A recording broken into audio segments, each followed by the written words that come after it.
how do people get bored in this topic?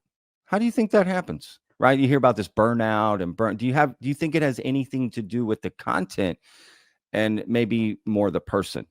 I don't know. That's actually a really great question because obviously I'm going to say it differs from person to person and it's all about perspective. But when we're Sure. looking at this burnout aspect where people have been mentioning it in the last few weeks, it's referring to government transparency and government disclosure. It's very specific to that. And I can bet my boots here that disclosure is not going to be coming from the government. It's going to be coming from the people or maybe some mass sighting or something in between. But the government at this point in time, they're not going to give us any sufficient information.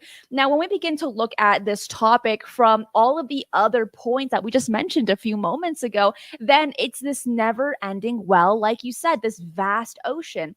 And from that point of view, there shouldn't be a burnout, but it's the same thing as the saying of you cannot fill a glass if it's already full. And so some people have this mentality of, I know everything, I don't need any more information. Then, yeah, they're going to get that burnout. But if you have the cup is half empty, then you're able to keep dripping that information into your well of a mind. And you're always hungry for new information and that curiosity. And I think sometimes a passion can really help you continue your journey of research and investigations as well. Don't you agree with that, Patrick? Yeah, unfortunately, I'm gonna have to agree again. Yes, I Unfortunately, I do. what do I don't you know. mean? I just mean like this is you're saying too many right things right now, Christina. You're scaring me. You're on point too much here. No, I'm kidding. Yeah, I completely agree. That's a great way to put it. And like everything in this community, I mean, honestly, life is a better way. It's nuanced. Right. It's nuanced. It is about perspective, where you're at, how full is your glass, as you put it. And that's a great analogy, because a lot of people, I'm sure you get these comments too, right? Oh, nothing new. Moving on. Okay. What does that mean? I don't know. New to who? New to you? New to what are we talking about? New, right?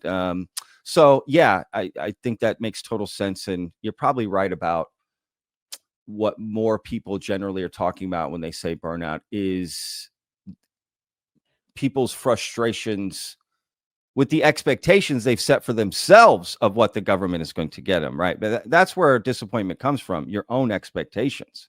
What you've set, what is the bar? What are you looking for the government? You've set holes, you want them filled by the government. If they don't get filled, you're frustrated. I get it, right? Yeah, Christina, write this down, girl. This is I'm good writing it stuff. down. This is good This stuff. is this is going on the map right behind you. We're gonna pin it. Yeah, but yeah, I totally agree. And that's what these conversations are good for. You can dive into the nuance of it, and that's why it is important to hear from people specifically, about where they're at with it. And yeah, it's kind of everyone's journey. That's kind of my thing. I say I'm vetted a lot, right? It's everyone's journey. We're all on different rungs on the ladder, right? And how far we're up, how we looking, how many people we're looking down on or up or whatever, right? And some people think, well, I already got to the top. Like you said, I'm already there. That's impossible to me, but whatever, teach their own.